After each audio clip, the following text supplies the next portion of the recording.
nous formons un monde magique. Nous sommes en conversation avec le démon. Nous avons assez de cœur.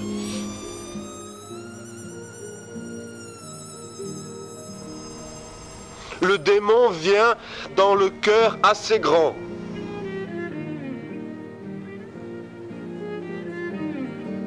Nous avons voulu savoir. Nous avons un grand cœur qui va vouloir, qui veut. Toujours s'étaler dans la position d'en venir à revouloir savoir.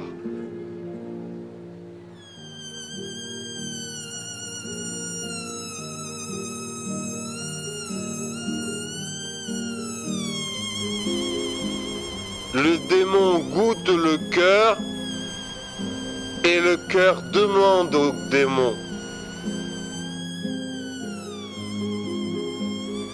Et le monde est magique.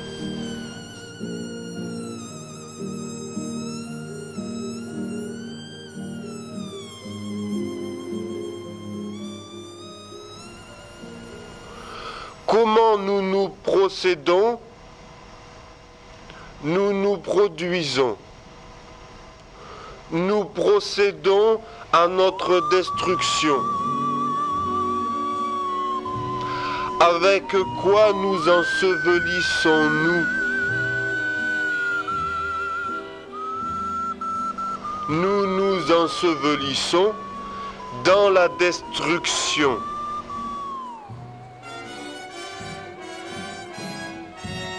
Comment elle se produit? Nous nous produisons.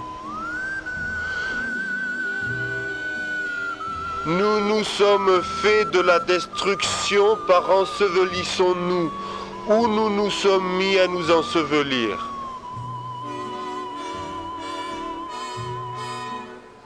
Nous nous mettons dedans.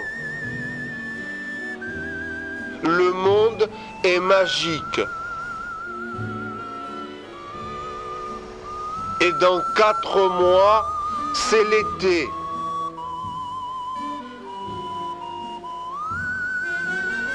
Un, 2, 3, 4. Et on est d'un coup dans l'été chaud, en pleine chaleur. Quand il fait très chaud en plein milieu de la journée, dans 4 mois et on est dedans.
Itt van a Montparnasse temető, ahol a Krisztof Tárkos barátom sírja van, akinek a könyvén most dolgoztam.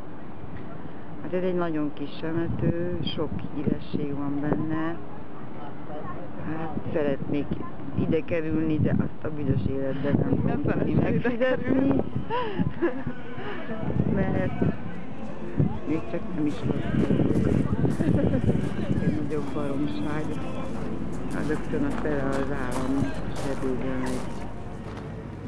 J'avais une liste d'attente. Ça a commencé avec Pascal. Après, c'était le tour de mon frère aîné. 1 an après, ma sœur est morte et 2 semaines après, ma mère est morte. En un peu plus d'1 an, 3 membres de ma famille sont morts. Dans ma famille, ils adorent dramatiser. Ils n'arrêtent pas de dire qui sera le suivant. Mais moi, c'est pas comme ça que je vois les choses. Christophe était le dernier sur ma liste et il est mort.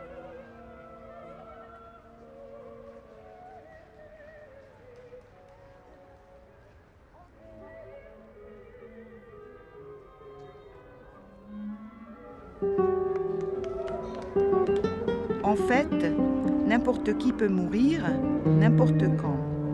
Mais en ce moment, j'ai plus de liste d'attente. Tu vois ce que je veux dire?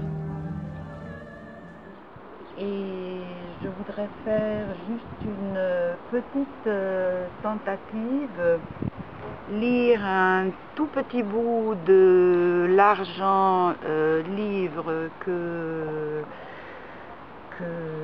j'adore.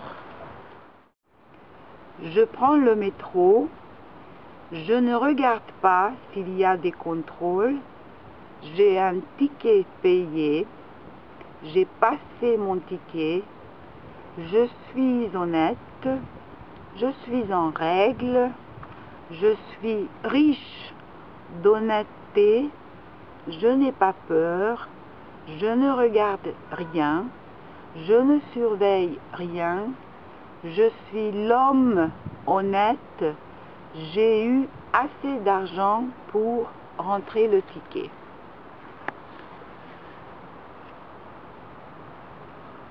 Alors, on a souvent discuté et, pendant ces années de sa maladie. Chaque fois qu'on lui posait la question, mais Christophe, tu es qui ou quoi, il répondait toujours poète. Et quand je demandais mais alors quel type de poète, il répondait poète d'actualité.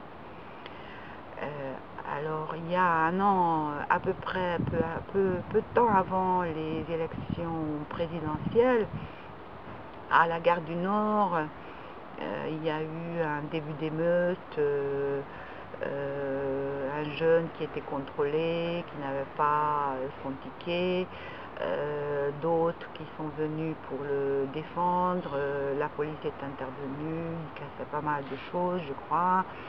Et après, il y a eu une déclaration de M. Sarkozy qui disait texto, il y a des gens honnêtes qui achètent leurs tickets et les autres qui ne sont pas honnêtes. Voilà le poète d'actualité. Je ne peux pas m'empêcher de ne pas penser à Christophe immédiatement. Donc voilà, la position d'Argent, c'est de se mettre du côté des riches, de ceux qui ont de l'argent, et l'argent devient une valeur tellement omnipotentielle que déjà au niveau d'1 euro, de 2 euros, c'est une question d'honnêteté.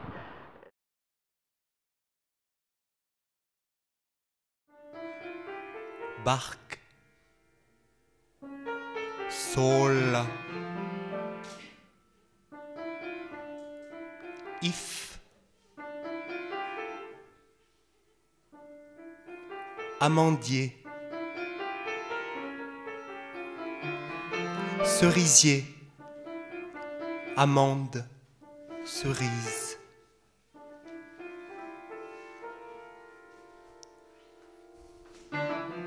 Pétales, fleurs et richesses,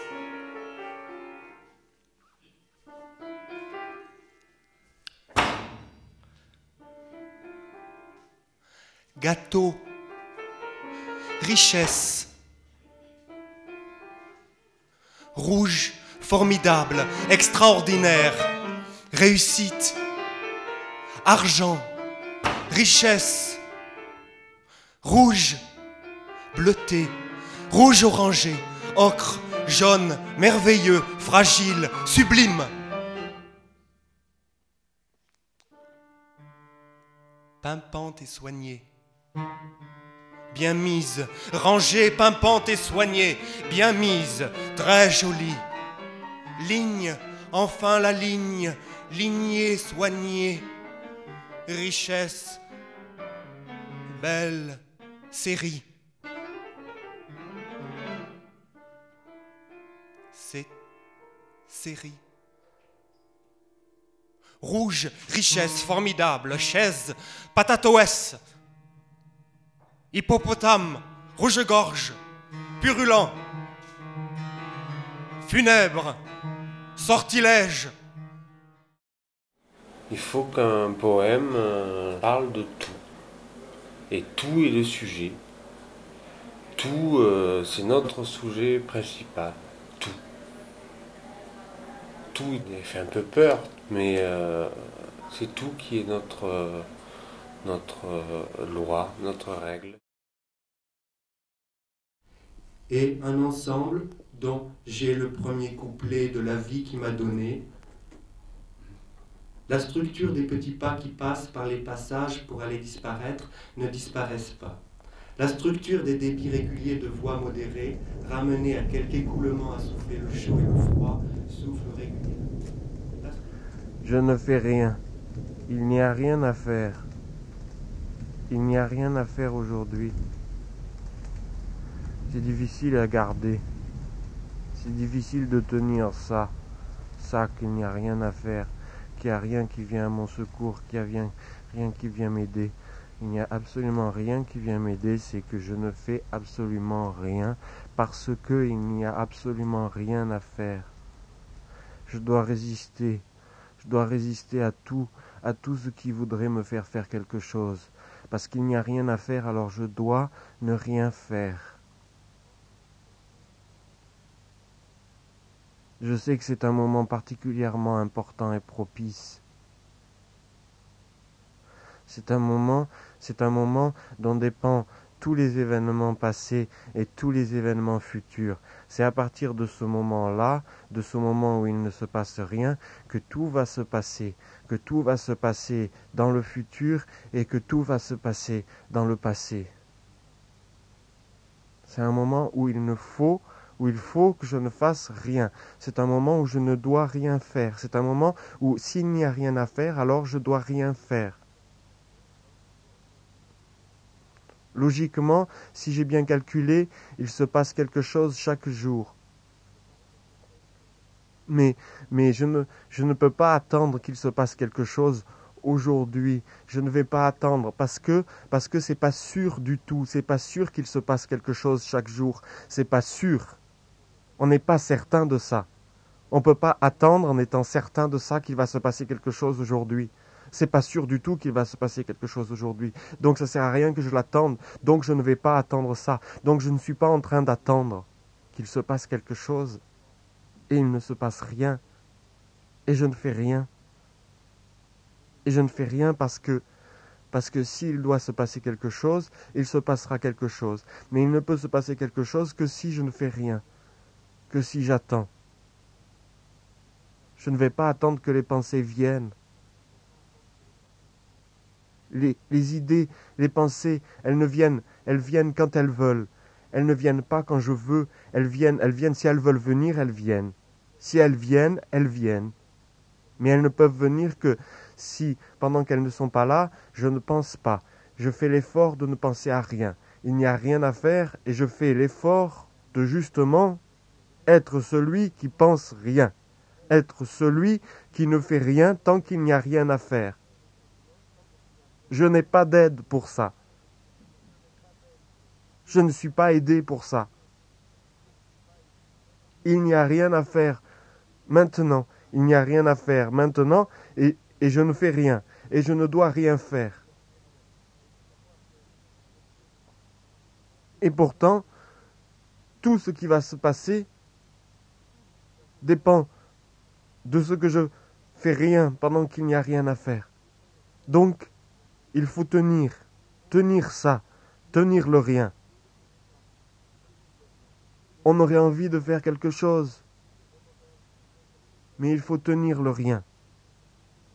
Je ne vais pas faire quelque chose. Je vais tenir et je vais rien faire.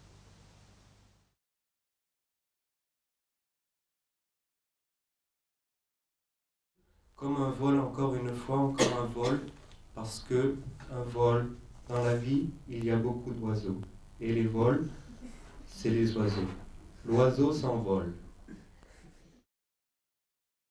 C'est une soirée que j'ai organisée pour la sortie de mon premier livre que j'ai écrit directement en français, Poèmes incorrects et chants transcrits.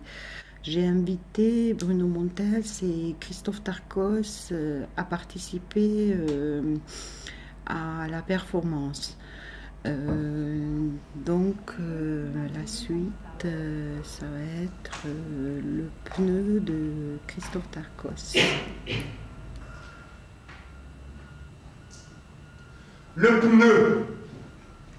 Tu vois le pneu en face de toi. Le grand pneu neuf. C'est un pneu plus grand qu'un homme. Neuf. Avec encore les filaments autour du pneu, tellement il est neuf. Regarde-le, vise-le bien en face, le pneu neuf, grand, plus haut qu'un homme. C'est le plus grand pneu neuf que j'ai jamais vu. Vise-le bien, il est en face de toi, tu le vois en face, bien pile en face de toi. Le grand pneu neuf, plus haut qu'un homme.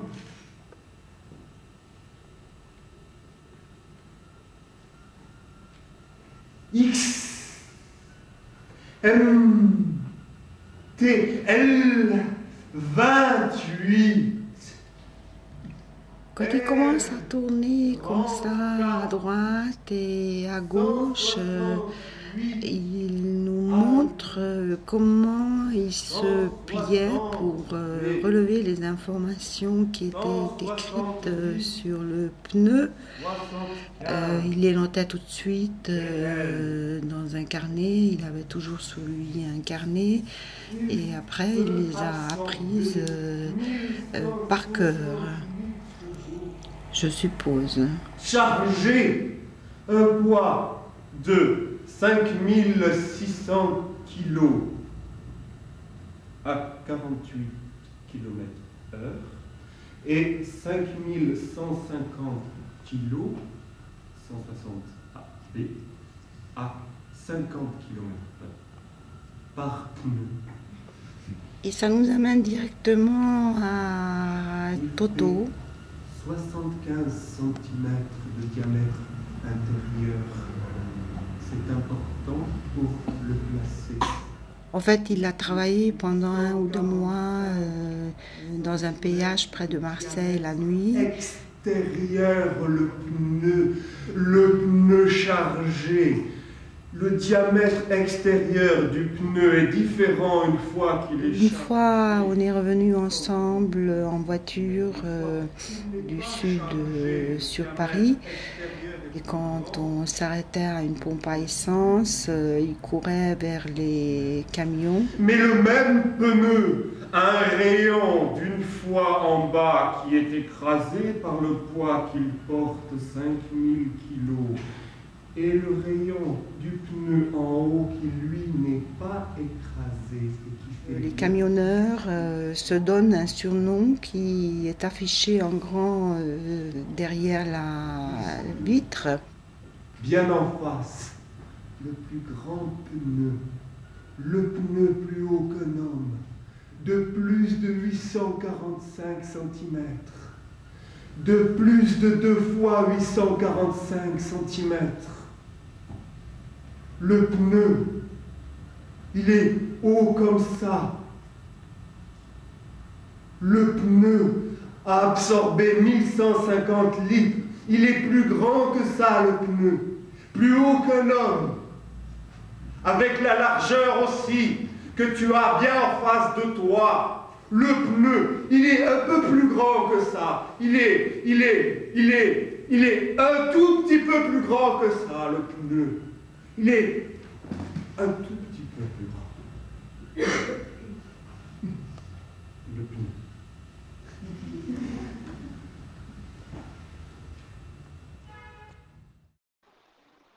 Toto, le texte qu'a fait Christophe, on y trouve à la fois ses surnoms, mais ces surnoms sont en même temps des noms communs, comme par exemple, dit pardon à Toto, camion, garçon, camion. D'une manière générale, la personnification des objets est très présente dans l'œuvre de Christophe Darcos. Nous le faisons nous aussi, sans trop le remarquer. Surtout, nous engueulons des objets. Dire merci à un objet comme a fait Christophe Darcos avec le petit bidon, c'est plus rare. Toto, c'est un gros bordel où les gens pissent, boivent de la bière, sortent, baissent leurs pantalons, bandent, remontent le pantalon, reboivent, repissent, jouent, mangent, remangent, ressortent. Comme dans beaucoup d'autres textes de Christophe Darcos, nous sommes sur plusieurs fils. Dans Toto, il y a un autre fil très important qui est le dosage, le bidon d'huile, l'essence, liquide ceci, liquide cela, les mesures, et ça nous amènera au kilo. Camion dit rien. Des pains pissent. Ceux qui ne conduisent pas sont au restaurant ou sont dans l'entrée du restaurant. Pardon dort dans le dos dans son camion. Camion répond pas. Pas de réponse est la bonne réponse. Toto attend juste. Toto regarde des pains pisser. Toto ne voit pas camion ne pas répondre. Camion veut boire. Despins veut pisser. Camion boit une bière. Patron dit que Sambon est con. Qu'est-ce que ça veut dire, Sambon? Ça fait penser au Sambon, ceux qui Sambon, donc le parfum. Des fois, on en fait un mot pour dire du maître du Sambon. Camion dit que Sambon est con et débarrassé. Patron débarrasse. Ça me gêne parce que franchement, je crois qu'on ne devrait pas le laver. Voilà, là on voit le plan du Bureau international des poids et des mesures. Et c'est au pavillon de Breteuil qu'il y a le kilo. En fait, ce bureau se trouve à côté du parc de Saint-Cloud, à Sèvres. Alors là, on voit plusieurs images. Donc, le kilo est là. Le kilo est un problème. Parce que le kilo, il se salit. Et une fois qu'il est sale, il est plus lourd. On ne sait pas quel est le kilo, si c'est le kilo propre ou le kilo sale. Mais on peut dire aussi que le kilo s'allège en se salissant. Ah oui, alors ça c'est un autre problème, c'est qu'au départ, on en avait plusieurs et on a choisi celui-là, pour aucune raison particulière. Quand on le lave, il s'alourdit pas parce qu'on le sèche très bien. On le sèche avec des petites feuilles comme pour nettoyer les lunettes. et on absorbe bien toute l'eau. Donc il ne s'alourdit pas après qu'on l'ait lavé. Mais par contre, quand on le salit, quand il se salit tout seul, d'un côté il peut s'alourdir, et quelquefois c'est pas qu'il se salit, mais c'est qu'il se dégonfle. Parce que le kilo, il se dégonfle. Il a des gaz dedans. Normalement, il a des gaz dedans. Et voilà que les gaz s'en vont, alors le kilo se dégonfle et là, il s'allège. Ça me gêne parce que franchement, je crois qu'on ne devrait pas le laver. On est obligé de le laver parce que sinon il s'alourdirait progressivement de plus en plus sans jamais s'arrêter. Il grossirait indéfiniment. Après on aurait un kilo de plusieurs kilos. Donc pour avoir un kilo qui reste à peu près pas trop élevé, pour pas qu'il soit plus lourd que plusieurs kilos, on le lave régulièrement. Mais en même temps, on ne peut pas le sortir parce que si on le sort, il va se salir. Alors on le sort que pour le laver. Je suis allé discuter un peu avec Madame Monprofi, qui est la directrice du lieu. Et c'est un petit lieu, comme un petit lieu oublié en fait. Puisque c'est plutôt le genre, bon déjà en banlieue parisienne il y a beaucoup de choses, on n'y pense pas, c'est à côté d'un parc, alors les gens ils vont pas. On le sort juste pour le laver et après on le repose. Mais en même temps, si on commence à le peser avant et après, ça nous pose des problèmes parce qu'après on ne sait plus ce que c'est qu'un kilo. C'est-à-dire qu'eux-mêmes le visitent le moins possible. Et tu l'as vu ? Non.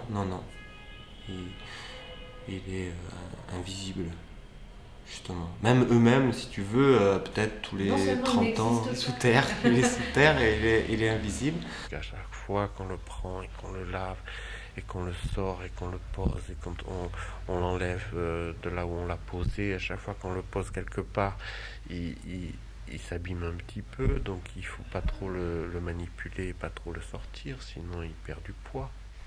Ben oui, c'est ça le problème, mais il faut pas le dire. C'est ça le problème du kilo, c'est que tout le monde s'assoit dessus, s'assoit sur le fait qu'il est tout seul. S'il n'était pas tout seul, il n'y aurait pas de kilo, mais comme il est tout seul, il y a un kilo. Mais en même temps, il faut pas trop dire que le kilo ne pèse pas un kilo. Oui, ce que j'oubliais de te raconter, c'est qu'il est tout petit. Il n'est pas plus grand qu'un petit œuf. Un petit œuf, tout petit. Le poids est basé sur notre petit kilo, il n'est pas gros, hein. Il est vraiment tout petit, le pauvre. Il est tout petit et tout seul et il est dans sa vieille maison de Sèvres et il ne faut pas trop le toucher. Christophe a publié un long texte dans la revue de littérature générale, numéro 2, en 1996, dont le titre est « Je te lave ». Il avait le projet de faire un roman du kilo, mais c'est resté en plan. Mais Je te lave fonctionne déjà un peu comme un roman policier. Il y a un énigme qui n'est dévoilé qu'à la fin. Le problème, c'est que le kilo, justement, ne fait pas ce qu'il devrait faire, c'est-à-dire nous sortir de la honte d'être tout nu ou d'être sale et être complètement indépendant et isolé par rapport à nous. Mais de son côté, et là où il n'arrive pas à se sortir de la difficulté d'être séparé, d'être clair et net. Il veut pas être clair et net. Alors il participe aussi à la salissure, à la nudité et à la honte. Et un jour, la radiographie a été inventée et on a radiographié les kilos. Et là, la surprise a été totale, puisqu'il y en avait qui avaient d'énormes creux. C'était mal fabriqué. Ou alors ils avaient eu des bulles qui s'étaient formées à l'intérieur, avec des gaz qui avaient endommagé le kilo. Voilà, ça c'était... C'est en référence en fait à la surprise un jour qu'on a eue en regardant un kilo qu'on croyait parfait et qu'on a vu que c'était que sa surface qui était parfaite. À l'intérieur, il était un petit peu monstrueux. Monsieur le kilo, oui, il se salit de lui-même, il se salit tout seul, et il se salit de lui-même. Alors, il se salit de l'extérieur à cause de tout ce qu'il y a à l'extérieur, et puis il se salit aussi de lui-même à l'intérieur, parce qu'à l'intérieur de lui, il se passe des choses. On pourrait espérer que ce en quoi il est fait dans sa platine ne bouge pas, mais dans sa platine, il porte l'espoir, le kilo, il porte l'espoir de la pureté. Et il n'y répond pas. Mais ce kilo, à mon avis, va disparaître. C'est pour ça que je voulais en parler. Ils cherchent. Ils adoreraient trouver, puisque c'est tellement illogique, cette histoire, tellement absurde. Et la masse, la gravitation, elle devient de plus en plus importante parce que plus on fait de recherches sur l'infiniment petit et plus le phénomène de la gravitation a une importance dans les calculs. La 21e conférence générale des poids et mesures en 2000 a recommandé que les laboratoires nationaux poursuivent leurs efforts pour affiner les expériences qui relient l'unité de masse à des constantes fondamentales ou atomiques et qui pourraient dans l'avenir servir de base à une nouvelle définition du kilogramme.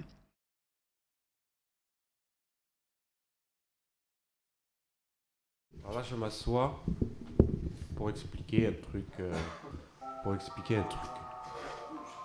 Je vais essayer d'expliquer un truc. Voilà. Donc je vais parler de Patmo. Patmo, c'est comme ça que je travaille. Donc Patmo, qui signifie la pâte mot. C'est la pâte faite de mots.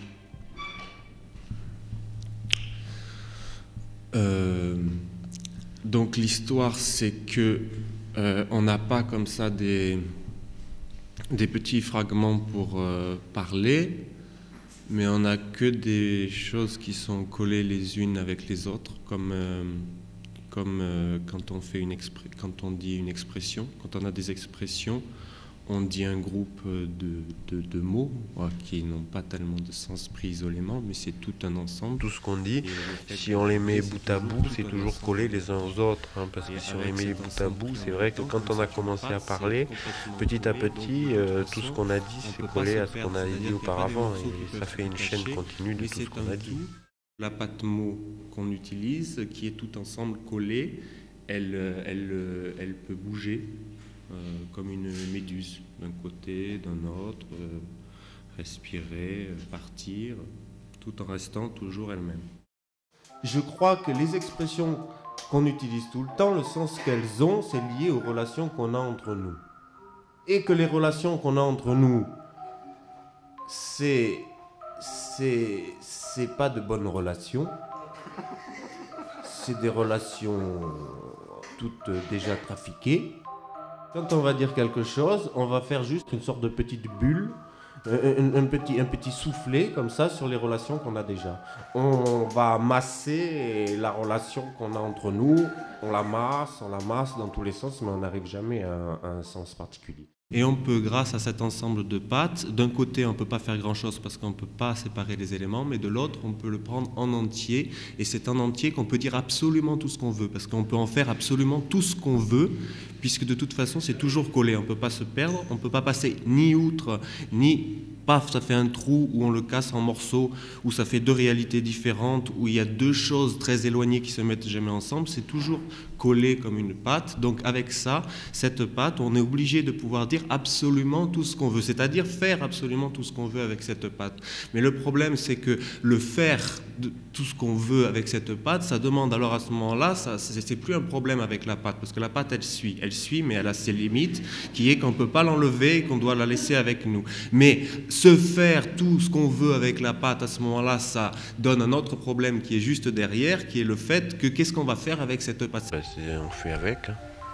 On fait ce qu'on peut, on fait comme on peut, on peut pas faire autrement que ça, que d'avoir une parole qui se colle et d'essayer de faire quelque chose avec.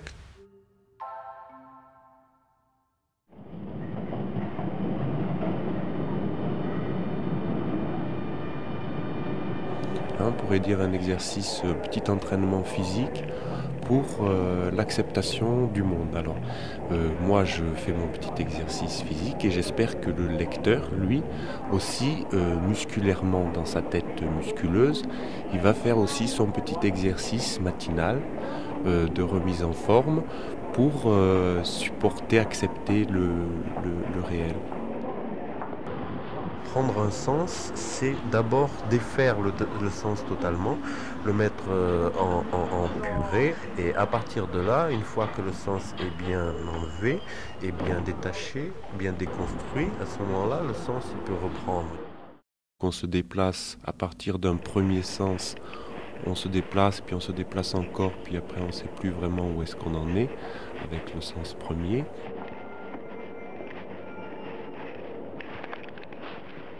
Dans la purée, on n'a plus de sens, et en même temps, on a de la résistance de partout, et en même temps, on a de la matière de partout, donc il y a matière à faire, et on doit s'y mettre, et on s'y met, et dans la purée, il y a de quoi faire.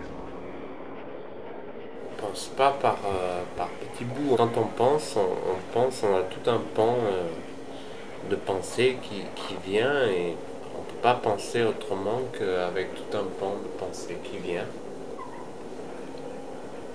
C'est pas un petit bout, un pan. Je lis lentement et je lis tout. La pensée poétique, c'est une pensée qui se forme avec la langue. Je ne sais pas s'il y a d'autres pensées que celle-là, mais la pensée poétique, c'est la pensée. J'aime ces listes. Si on regarde la pensée, on ne peut plus dire une pensée en bonne santé ou une pensée en mauvaise santé. La pensée, elle est immédiatement sans l'assurance de sa bonne santé. Le danger, oui, est présent toujours, oui. Il y a le danger de tomber, le danger que la pensée tombe, se perde, soit désorientée totalement. La surprise peut arriver n'importe où, n'importe quand. Il y a une foule de gens qui sont là pour expliquer les choses qui sont déjà très claires et peut-être il n'y a pas besoin de rajouter. D'ailleurs c'est bizarre parce que cette volonté de vouloir entendre quelque chose de clair, ça me paraît toujours étrange dans le sens où j'ai l'impression que ça existe déjà, qu'il y a déjà suffisamment de clarté, par exemple dans les livres de cuisine ou dans les livres de jardinage, on explique quand même très clairement ce qu'il faut faire. C'est dans le bus 132 que j'ai compris ce qu'il voulait dire quand il disait « Pour faire de la poésie, il faut changer sa pensée ». Pour qui on fait cette revue? Pour qui? Pour l'humanité. Tu connais l'humanité? 5 milliards et demi, et encore ça change tous les jours. Non, ça je connais pas. Ça change tous les jours, je t'assure. Rien que pendant qu'on se parle, il y en a des millions qui sont partis. Ouais, et d'autres millions qui sont arrivés. Ouais, et ceux-là, ils sont chouettes. Ils sont beaucoup plus frais déjà que ceux qui sont partis. Ils sont tout frais. Là, nous sommes dans la cour d'un restaurant qui s'appelle Chez Mimado et nous avons organisé cet événement pour la sortie du premier numéro de Poésie prolétaire. Et nous nous sommes débrouillés avec les moyens du bord. Là, au fond, on voit mon fils aîné Alexandre qui ajustait le niveau du son. Alors de dos, c'est Pascal Doury, dessinateur. En fait, c'est à 3 que nous avons fait Poésie prolétaire. Donc Christophe Tarkos, Pascal Doury et moi-même. Puisque le quai de la Gare va du 91 au 91 quai de la Gare. Vous avez peut-être vu, ça commence 91 Truffaut quai de la Gare, on arrive ici, 91 quai de la Gare. Et entre les deux, ça va jusqu'à 71, mais avant le 71, parce qu'il est à l'envers, il y a le 69, puisque logiquement c'est dans l'autre sens. Et qu'en fait, ici, on est donc au 69 quai Panhard. Et alors, l'immeuble qui est à côté, pas celui-là, mais juste après, on tombe sur le quai André Malraux, et c'est le numéro 11, l'immeuble. Et la grande bibliothèque qui est juste à côté, elle a comme adresse le numéro 11 du quai André Malraux ou François Mauriac. François Mauriac. Donc, il n'y a qu'un seul numéro dans une longue rue, c'est le 11. Mais il y en a 2 qui ont le 11. Et donc, tous les gens qui habitent, enfin, c'est la postière qui me racontait ça, tous les gens qui habitent dans l'immeuble d'à côté qui a le 11, et reçoit les lettres de la Bibliothèque nationale. Et la Bibliothèque nationale reçoit tout ce qui vient de l'immeuble. Donc, il y a un quai qui part du 91 qui arrive au 91. Après, il y a 2 fois 11.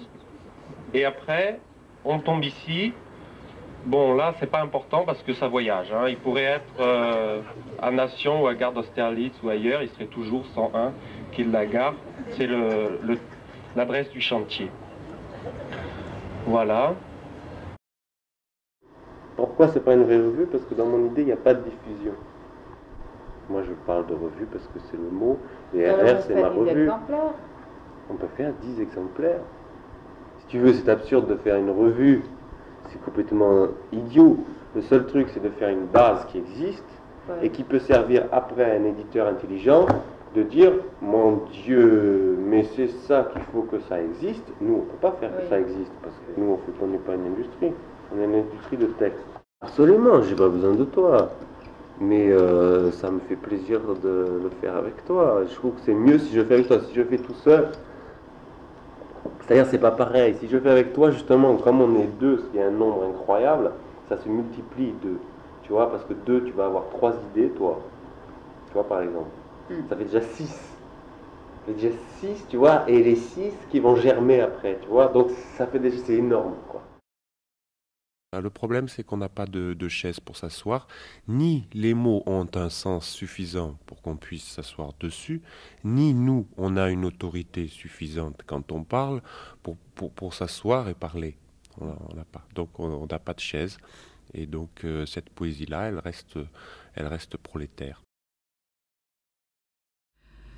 Pendant les 5 années de sa maladie, j'ai noté certaines de nos discussions. J'ai utilisé mon écriture phonétique et j'ai marqué K et C pour savoir qui parle. Une fois, nous avons fait aussi un enregistrement audio. K. Qu'est-ce que tu veux écrire sur le sexe de la femme? C. Bah, c'est là d'où je viens et là où je vais, où je mets mon sexe. Et là, il y a un problème de terme. Tu veux dire un problème langagier? C. Oui. Mon sexe, je dirais pas mon sexe. Je dirais ma bite, mais je sais pas si c'est partagé. Mais c'est plutôt avant ma naissance où je suis en entier, donc il faut un autre terme. C'est de là d'où je viens et c'est là où je vais. C'est ta bite qui te permet d'y aller? Oui. Donc, elle est bien ta bite. C'est oui. Ah, c'est chouette ça. C'est curieux qu'on dit la bite. Et moi je dis, j'ai un problème de terme. C'est peut-être pour ça que tu préfères dire la bite et non le sexe. Parce que la bite est féminin. Marque-le. Je préférerais que le terme soit masculin. Bah c'est facile, on va appeler le bite. Et moi je réponds, non, on peut pas. Est-ce que ta bite te gêne pas des fois? Marque-le. Comme ça, le lecteur réfléchira. Il n'y a pas de réponse. Ça s'arrête là et c'est le lecteur qui réfléchit. C'est bon, les va-et-vient dans le moelleux et intrinsèque. K, ça veut dire quoi? Je te le dirai pas. Parce que tu sais pas ou parce que tu veux pas le dire? Un peu les deux. Alors on laisse tomber. C. Ah non, c'est drôlement important. Intrinsèque, qu'on ne sait pas ce que ça veut dire. K. Que dis-tu du sexe? C. Il manque les mots pour le dire. On essaye d'en faire un nouveau mot pour le sexe de la femme. C. C'est fait. Dis-le. C'est fait. C'est féminin ou masculin? Tu mets ta bite dans la céphée d'une femme? Oui, on appelle la céphée le sexe d'une femme. Maintenant, il faut créer des phrases avec ce mot pour s'y familiariser. Comment elle est la céphée d'une femme? On n'a pas besoin de dire d'une femme. La céphée, ça suffit. Donne-moi ta céphée. Et il faut remplacer la bite par un nouveau mot. Un fessa. Un fessa qui va dans une céphée et c'est fait, ça y est, c'est fait. Là, je me tais. Parce que ça te plaît ou parce que ça te plaît pas? Parce que c'est fait. Mon sexe, j'en parle dans le texte qui s'appelle Ma bite, où je dis ma bite est dure. Qu'est-ce que je vais en faire aujourd'hui? C'est sur la bandaison, sur le fait que ma bite bande. Des fois, ma bite bande. Ah, je suis bien ennuyé de savoir qu'est-ce que je peux faire de ma bite qui bande. Et je dois répondre à cette question assez rapidement. J'ai tout de suite la réponse qui doit me venir. Qu'est-ce que je fais de ma bite qui bande? Une fois que ma bite se met à bander, je dois lui trouver une place, un endroit où aller. Et cet endroit où aller, il faut l'avoir préparé avant. Parce que si on ne l'a pas préparé avant, il n'y a aucun endroit où aller. Donc il faut l'avoir préparé avant, quelques heures avant. Il faut s'y être penché, se pencher sur le problème. Et donc il faut se pencher sur le problème avant que le problème n'arrive. Car une fois que le problème arrive, c'est trop tard pour y penser. Une fois que la bite bande, c'est trop tard pour y penser. Il fallait y penser avant. Il y a un système logiquement institué, systématique, d'emblée, d'office. Dès qu'on met sa bite quelque part, ça fait des enfants. Par la suite. C'est-à-dire pas automatiquement, mais par la suite. Petit à petit, ça fait un enfant qui grossit toujours. Qui en arrive à courir dans la rue. Et on ne sait plus quoi faire une fois qu'il court dans la rue. On ne sait plus comment l'arrêter. Comment lui demander d'arrêter de courir dans la rue. Dès qu'on a le sexe qui fait son office, qui fait son efficacité de sexe, ça fait des enfants. Une fois qu'il se met à courir dans la rue, on n'a plus rien à lui dire. C'est-à-dire que c'est pas en lui disant quelque chose qu'il se passe quelque chose. C'est pas en lui disant que ça a des conséquences. Et les exemples sont très nombreux. Toujours plus nombreux qu'on croit. Arrive la grande soirée autonome de Christophe Darcos au Centre Pompidou, sous le tipi, parce que le centre est fermé. Il est d'abord assis derrière une table et il commence à dire gonfle. Et ça dure 40 minutes. 40 minutes de 40 minutes de bouleversement intérieur. Gonfle. Nous faisons trembler les murs. Tremblons, troublons. En avant. Le soleil rit, nous rions, devant est rigolo. Bombardons. Nous faisons partie de la fête, nous sommes joyeux. Nous n'avons pas peur, nous passons, nous nous efforçons, cela se passera. Ce sera effrayant, ce sera bouleversant, ce sera arraché, ce sera terrible. Nous volerons, nous arriverons au bout du voyage, nous apprenons à pousser, nous apprendrons à voler, nous ferons du mal, nous détruirons, nous ne reculerons jamais, ça va mal finir. Nous allons sans faute, nous glissons, nous sommes dans la descente, nous allons en avant, nous glissons. Nous nous rencontrerons, où est la faute? Nous glissons sans faute, nous n'allons pas être en faute, nous faisons du mal, nous sommes blancs comme neige, nous sommes purs. Nous allons casser, c'est cassable, ça peut se casser.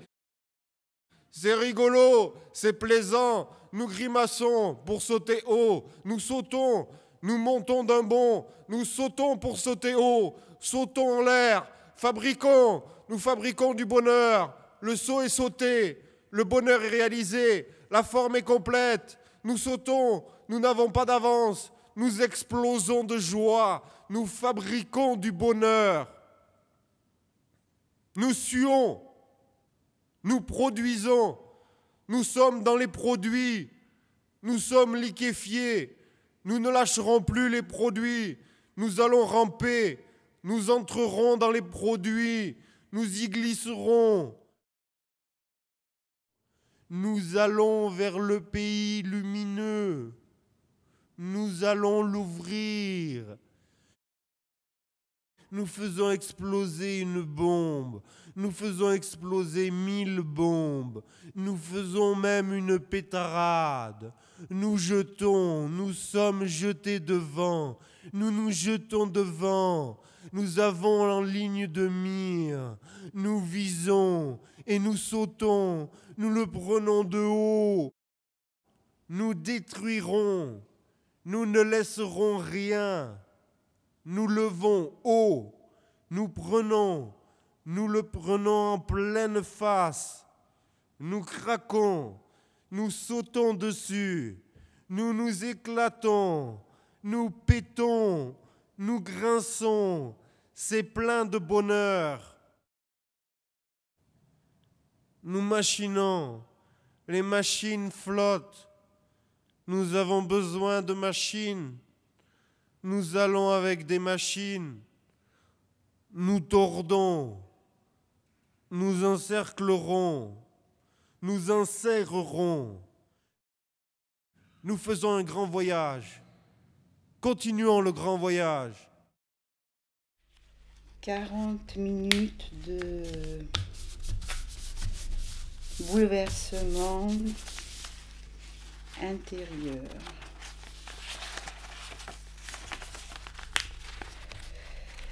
Et après, il se lève et il dit le petit bidon.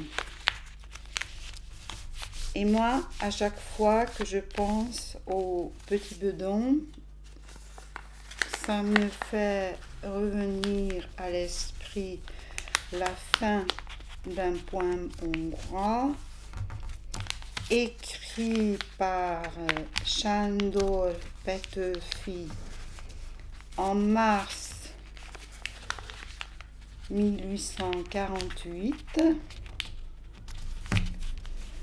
quand une insurrection s'est éclatée contre la domination des Habsbourg et qui s'est transformée en lutte d'indépendance. Habár fölül a gálya, és alul a víznek árja, azért a víz az Úr. Il est tout seul, il est posé, il est stable et il ne se fait pas manger. Il résiste, il tient, il a de la tenue, il résiste bien, il résiste à tout. Il ne bouge pas, il n'a pas bougé, il ne va pas bouger. C'est un petit bidon qui est posé sur la table. On a de la chance d'avoir un petit bidon posé sur la table. Merci le petit bidon, merci le petit bidon.